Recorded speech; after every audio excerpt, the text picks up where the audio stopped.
The views and opinions expressed in this program are those of the speakers, commentators, experts, and/or host. They do not explicitly or necessarily reflect nor represent the channel's policy or the views held by the channel or broadcaster.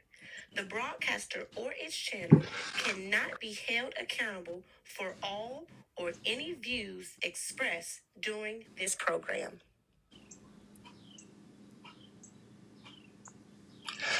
Good morning, good morning, good morning. This is the day that the Lord has made, and we're going to rejoice and be glad in it. I am so excited about this one. I don't know why I'm so excited about this morning, but I tell you, God is good, and I'm just uh, listen. It's been a busy week. It's been a busy couple of weeks for me, but the Lord is good. And we're in our couple month, and this is week 3 because we got an early jump start with overseer Randall Fisher and Pastor Patrice Fisher. But then last week we were blessed to have Elder Marcus McCall and Lady Charmaine McCall, and I tell you, they came with their notes and everything, and really dropped some nuggets on us. But as many know, I do brag about this young man. I brag about the Fantastic Four as a whole, but this one right here happens to have my last name, and I mean, not only my last name, but has my full name, my full government name. And so we're honored today to have none other than Pastor Designate Gregory Donnell Twilley Jr., along with his beautiful wife, Dro, my daughter.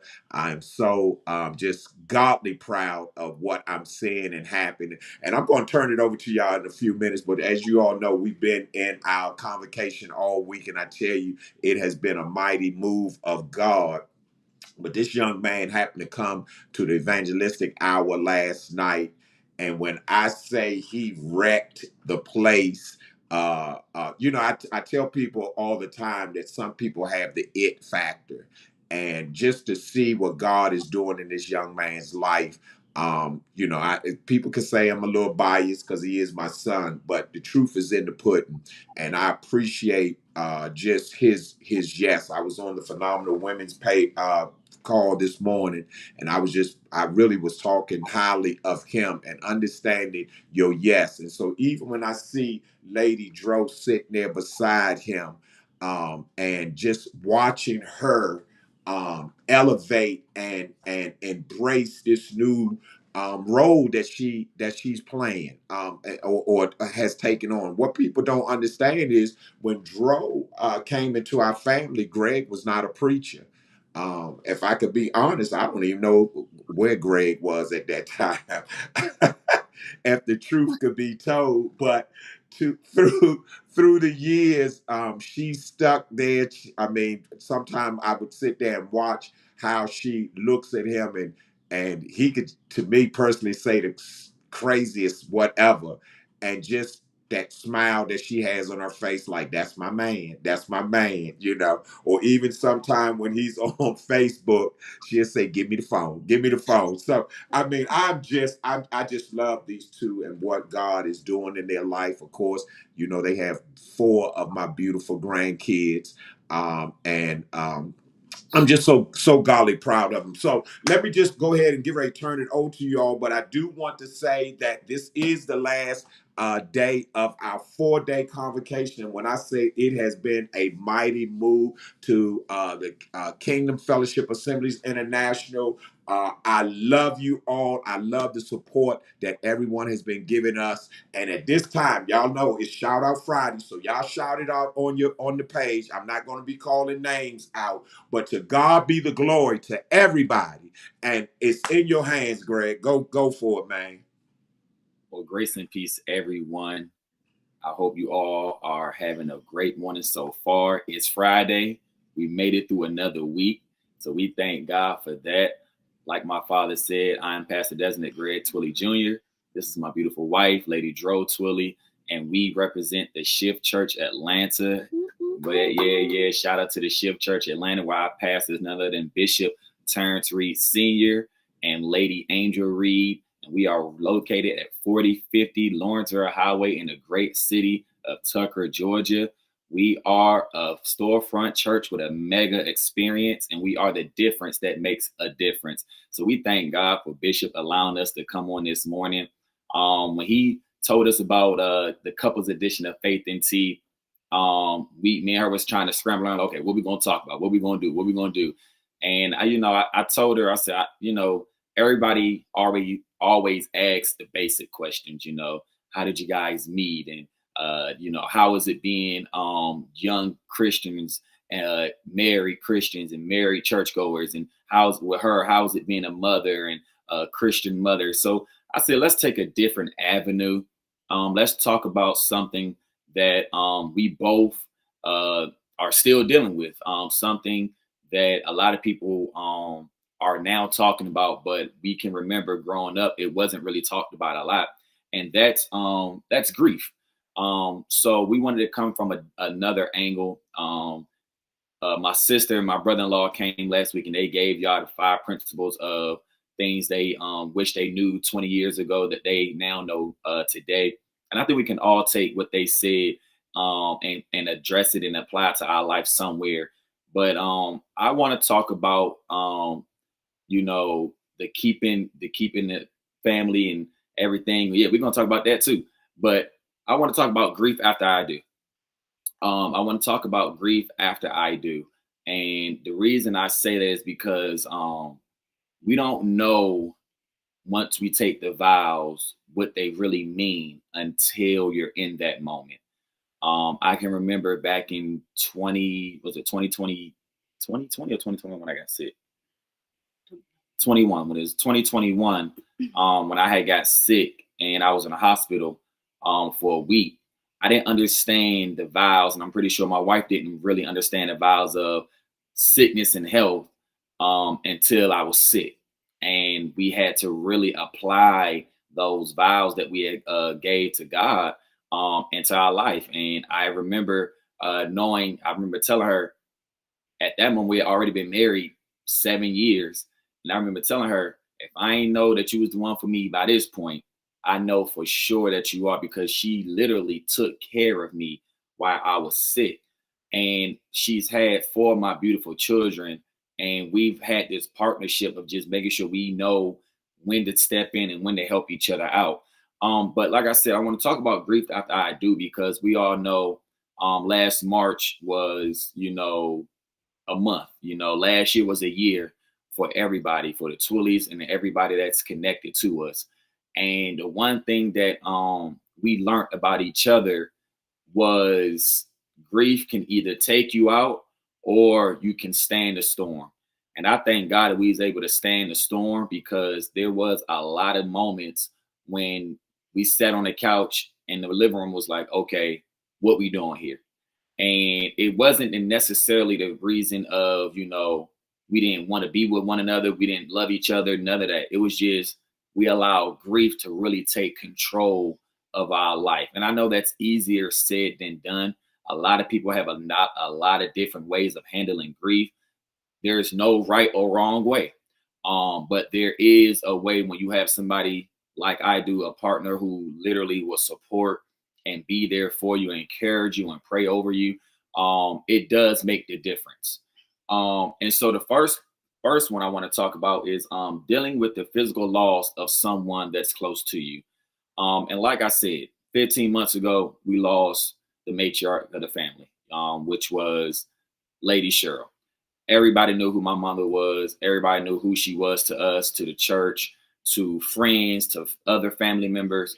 But it was different because we had physically lost someone. And in that moment, my wife was pregnant with our 4th child, which is Kaori. She was about maybe 6 months, if that, pregnant.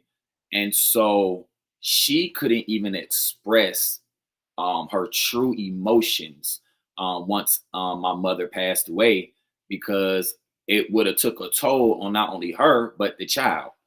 And so even with that, it was a lot of growth and a lot of understanding that me and her had to kind of talk through. And it was a lot of things that we didn't understand that was going on. A lot of conversations that we had never had before. A lot of emotions that we have never felt before. Just a lot of anger that she had to talk and walk me through. A lot of hurtness, and on the flip side, some stuff I had to help her through that I didn't realize she had to navigate through. And so we're dealing with the physical loss of someone, and then dealing with the emotional loss of family, a friend, or a job. The one thing about grief is grief isn't just losing someone that you love. You can grieve over anything, a job, a friendship, anything.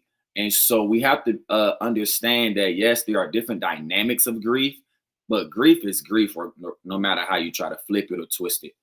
And in that time frame, I had dealt with the loss of my mother. We had dealt with the loss of my mother. We had dealt with the birth of a new child. And then I stepped out on faith and I left a job that I was on for 10 years. And so literally, that brings me into my next one, is navigating the roller coaster of emotions that you're going to deal with grief. Whereas at one point, I literally could stand in a black room and didn't want nobody bothering me, to where when she had my daughter, I was nothing but overjoyed. But then going back into that moment where I knew I had to leave my job and going back into that black room moment. And so the roller coaster of emotions that was dealt while still trying to navigate being a husband, while still trying to navigate being a church goer, a elder in the church, a father, a son, a brother. But I think most importantly, I didn't realize that the I do, once we said I do, had more stature. It had stamped everything that I was going through, because I knew I had somebody to go through this with me, whether I realized it then or not. I know now that looking back, I thank God that I had such a strong woman that was here with me, because she could have walked out, because I wasn't my best self. I wasn't in my best mind. Emotionally, I wasn't there. And so she really could have walked out, and honestly, she had every reason to, because I can admit that I wasn't the type of husband I needed to be, which brings me to my next one, because she was grieving as well. And I didn't realize, you don't realize that your spouse grieves as you grieve. Yes, they may not have been her maternal mother, but that was her mother-in-law. And so for almost 12 years of her life, she's known my mother. And so she was grieving, she was hurting as well. And I was so caught up in myself that I didn't allow her to express how she felt. And I just thought it was me, me, me, me, me. But once again, this is grief after I say I do. And so when you say I do, there is no me, me, me, me, me no more. This is us. This is a we thing now. So when I hurt, she hurt. When I cry, she cry. When I'm happy, she's happy. When I'm sad, she's sad. When I thrive, she thrives, and vice versa. And I think a lot of couples, especially young couples, because I feel like the elder couples, they pretty much got a set in stone mindset of how they want to interact and be with one another. But for the young couples that's out there who always want to ask, oh, how did y'all make it this far? And what can you tell us about being married and this, that, and the third? Understand it's not an I thing, it's a we thing. I know it's cliche, but there's no I in team. And this thing right here is a teamwork that nobody else can do better. I mean, I would say we Jordan and Pippen. I'm Jordan, but Jordan didn't get his rings without Pippen. And so, I mean, regardless, one of us need one another to succeed. That's really what I'm trying to say. And so, no, I had to realize that no matter what my emotions or what I was going through, she was also going through it as well. And I had to step back, and when I wanted to be a son that was hurting, I had to be a husband that needed to be nurtured, or that needed to be nurturing. I had to allow her, especially after the baby, to fully express her emotions, because I don't, and she can speak on it. I'm gonna let her speak on it because she has some things that she want to say. But I'm gonna say this. One thing that I think a lot of men fail to realize is that once you have that fun night, uh, and 9 months later a baby comes, there still is what we call a postpartum um, journey that the ladies go through, and that can last. It's not 3 months, 6 months, 9 months. That can last for years, depending on how many kids she has, depending on how close in age they are. And so we have to, as men, be careful and know that even when we're dealing with our own troubles and our own situations and our own problems, we are still husbands. Yes, we are men first. Yes, we are. I'm Greg. I'm Greg first. I'm always going to be Greg. But once again, this is grief after I do. And so we say I do, but we don't really do you though. That's the question. Do you? Do you understand what I do means? When I say sickness and health, rich or poor, that's what I do means. That means that no matter what I'm going through, this is a team. So I'm not going to neglect my emotions. I'm not going to neglect my feelings, but I'm also not going to make my feelings more than what hers are. And even though she may not understand, or her feelings may not be the dynamic that I may think they should be, or mine's are, they're still her feelings. And I have to be I have to empathize, and I have to be understanding and humble myself enough to know that I am still a husband as well. And I feel like I kind of lost that when I lost my mother, that I wanted to be a son so bad that I allowed my emotions to take over me. And then I had to realize I'm a husband, I'm a father. I have to still set a standard of how we should navigate through this together, not by myself, but together as a family. And so, did you have anything? I know she said she wanted to add on some stuff. I mean, I'll just piggyback off of, things that got me through the grief.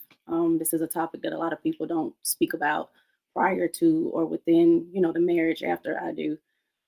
So I think a few times we always not joke, but we would bring the situation up and say, I hope you're in my corner, or we're still, here where we are now when we do lose a loved one or someone close to us, or, when, everything get rough. So the fact that we were, and, uh, I'm sorry. Yeah, we were there for each other and everything. But I'm gonna give you guys just a few things to help, deal with this in that time. I had to give Greg a lot of grace, a lot of praying, a lot of wellness checks, many wellness checks, because I would come upstairs like, "You all right today?" He'll just want to sit in the bed. "No, I'm good." "No, you need to get up. We're gonna, figure this out together." Patience, a lot of patience, because it took a little over 6 months just dealing with the emotions and going through the motions together. But after, like he said, a lot of times we had to sit on the couch and just talk like, "Hey, what we doing here?" And I think after that last time, that was the banger there, and we just like, "Look, we got to figure it out. We got to get it together." um Also, conversations about how you can help contribute to a healthier mental and emotional space.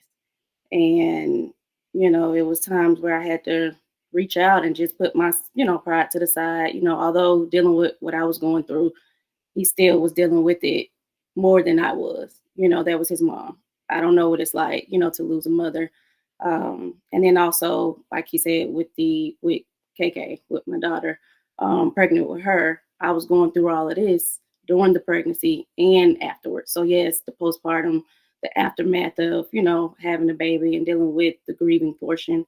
And then also with him stepping back, and then with the, leaving the job, that was a lot too. So I was dealing with a lot of grieving over here, and just trying to help him get through it.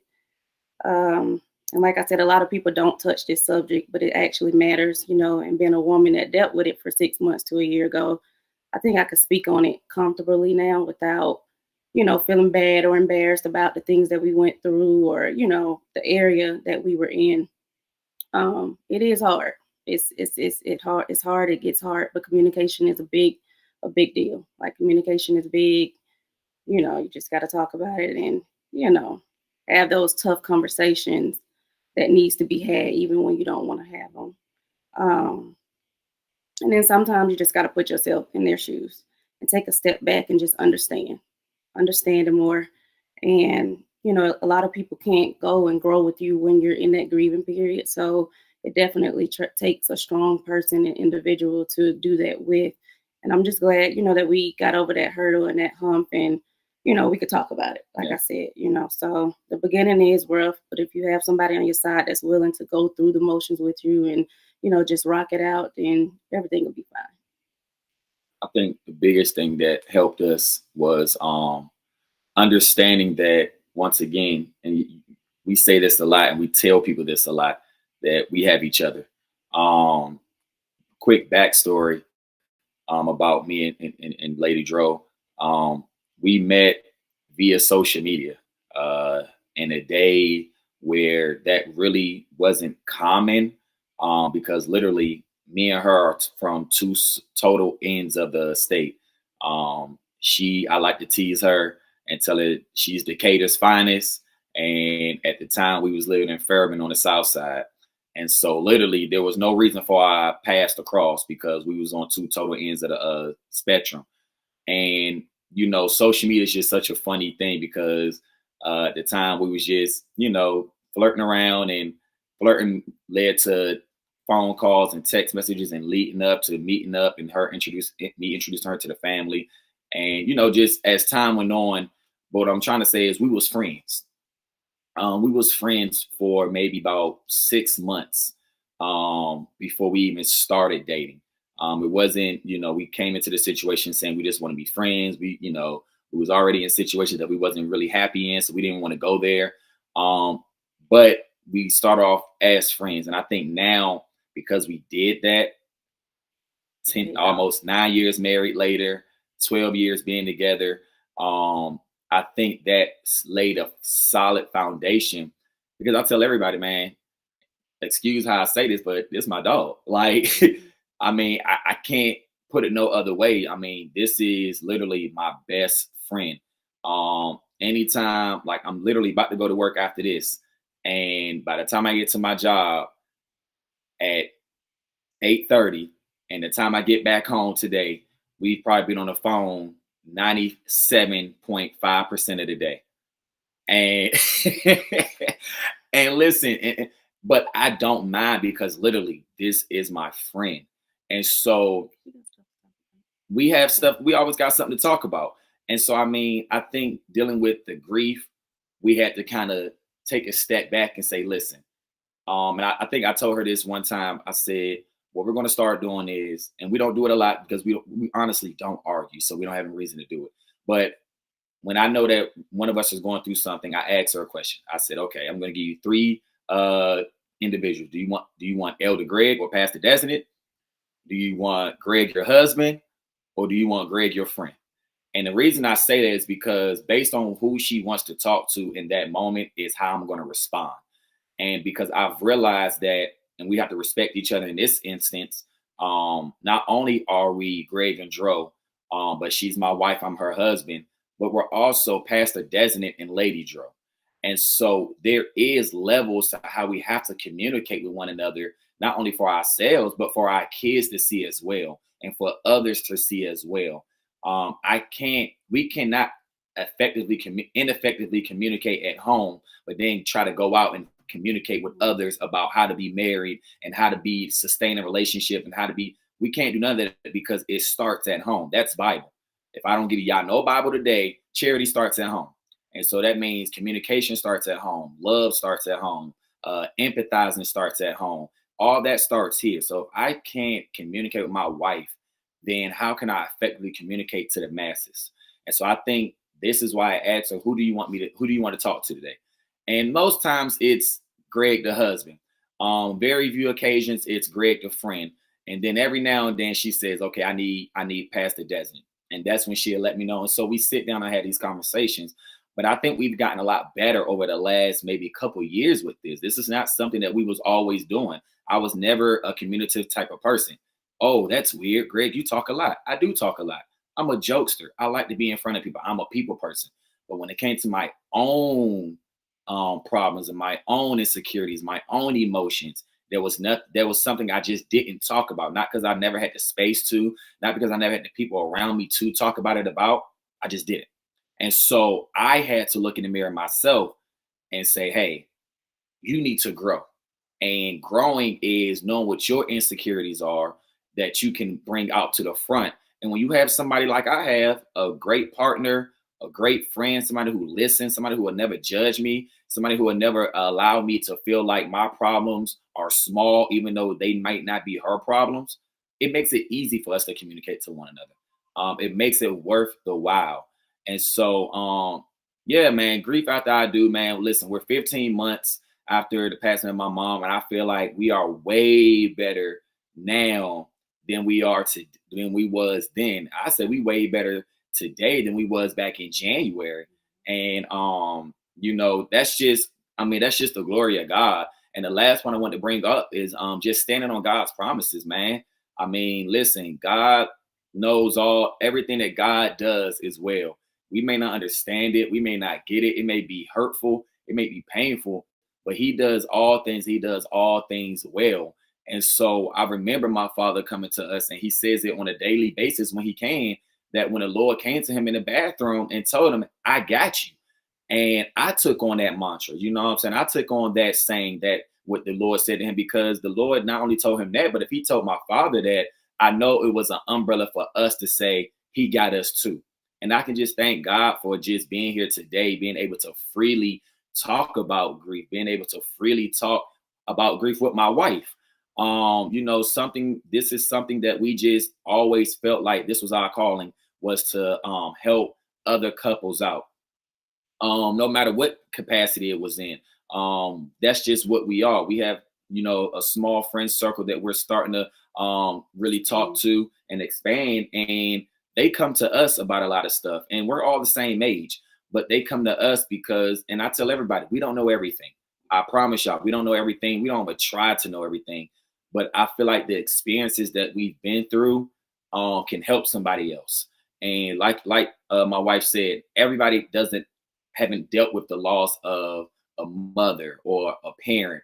And so while she may not understand it, she still went through it.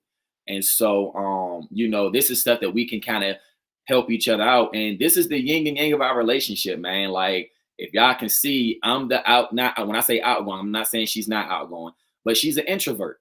That's who she is. And we've grown to love her because of that. But everybody know who me is. I'm the extrovert. I like to be out. I like to talk. I like to involve. But this is the balance that we have, because if we both loud, ain't nobody listening. But she's able to kind of reel me back in and give me another perspective. She's able to give me another angle from a lot of things, and it helps us in a lot of ways. So that's all we have for you all, man. Grief after I do. If you have somebody in your life that you're able to talk to and feel comfortable talking to, whether it's your spouse, your friends, a therapist as well, please utilize some resources, man, because I'm telling you, dealing with grief and being married, a lot of people say, infidelity may be the cause of divorce, but grief and financial troubles are literally the number 1 and 2 cause of divorces in the United States. And so if you can make it over those 2 hurdles, then everything else, man, is just water under the bridge. And, as long as you got somebody on your side who willing to walk this walk with you and willing to grow with you, then honestly, everything else, man, is just icing on the cake, man. And so I thank God for her. I thank God for him putting her in my life at a time. And like my father said, it ain't like we came in and we was Elder Greg and Lady Dro when we came in. I was Greg the drummer when she first met me. And so she's allowed me to grow into my calling, and she's grown into what God has called her to be. And listen, be on the lookout, because she'll be preaching one day. That's all we got, Bishop. That's all we got. Listen. I'm sitting here like I don't know, just chest poked out, just beaming, to watch you and Lady Dro, to watch the growth, and probably one of the hardest decisions that I had to make was kicking you out of my nest. In other words, I'm not talking about home or not. I'm talking about in ministry wise, when God shifted me. And thank God for Bishop Reed for speaking into my life and saying it was time for me to expand, and how God has allowed us all to grow. And so I'm just so godly proud. And I was looking at the different chats that was coming in, just what God has done. I mean, like you say, to even see Dro and what Lady Dro, I want to put a title on that, because she is the future first lady of the Shift Church. Amen, somebody. And so we want to give her due where it is, and just the work that God is doing in you, the support system, the Shift Church, what they're doing. Shout out, of course, to Bishop Reed and Lady Reed for being that umbrella for you and allowing you to be who you are. And so we thank you all for coming on and giving us a different perspective. And as you all know, I tell people all the time, I don't tell nobody what to say, what to do, how to do it. That's why I do put that disclaimer up. Amen, somebody, because I got to cover myself. But That's right. we thank God for using you this morning. And on next week, we're going to have your sister, Lady Charlene and Elder Brooks, to come on. And yes, I'm a little biased. Yes, I'm a little biased. I'm using the Fantastic Four, but I also got Pastor Sean Brock, and I got Lady Angel Reed and Bishop Reed that's going to come behind it. Each one of these people basically are coming with a different perspective of how they met and this, that, and the other, but I'm not telling nobody how to do it. But look, the weekend is we just getting into it, and I always tell people this was not your Sunday service, so make sure that you go support the church that you in. Yes, he shouted out the Shift Church of Atlanta, and yes, we're finalizing our final day of our convocation. We're gonna have some crazy church tonight, as the Lord has been doing all week with us, and the Lord's house on this coming Sunday. But I saw some other people. I saw the courts praise folks on. I saw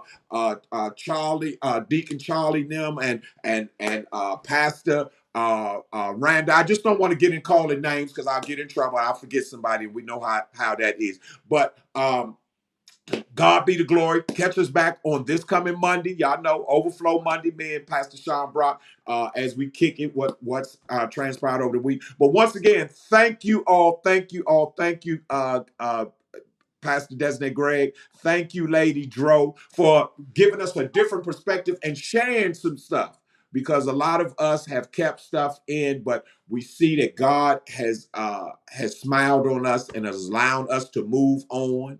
Amen, somebody. He's allowing us to move on.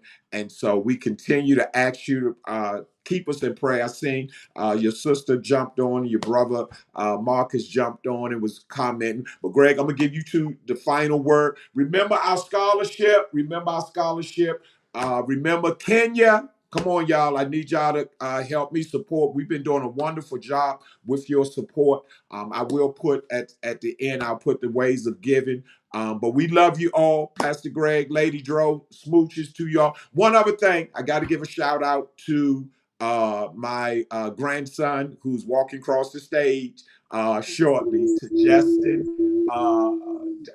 We want to say, Justin Herbert, we want to say congratulations.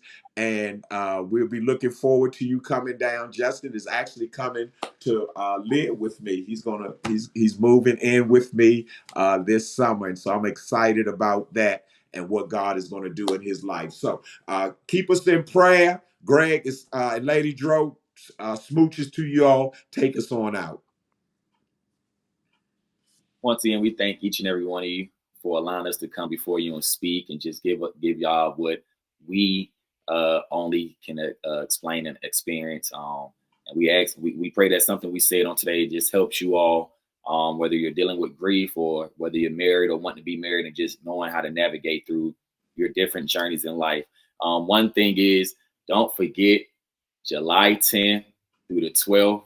The Yes. Youth Conference is taking place at the Shift Church Atlanta.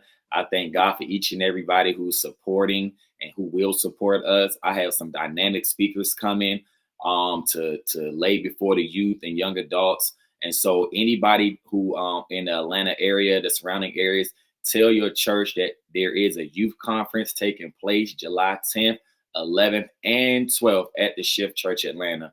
And we're excited. We can't wait to see you all then. But we love you, each and every one of you. And I pray that God shines upon you. And I pray that you all have a fantastic weekend. We thank God for Bishop and his elevation on tonight that we will be supporting him with.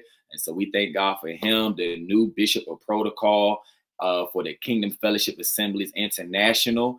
And so we thank God for him and with his growth as well. And so we love you all, and you guys have a fantastic weekend, and we will see you all next week. Love you.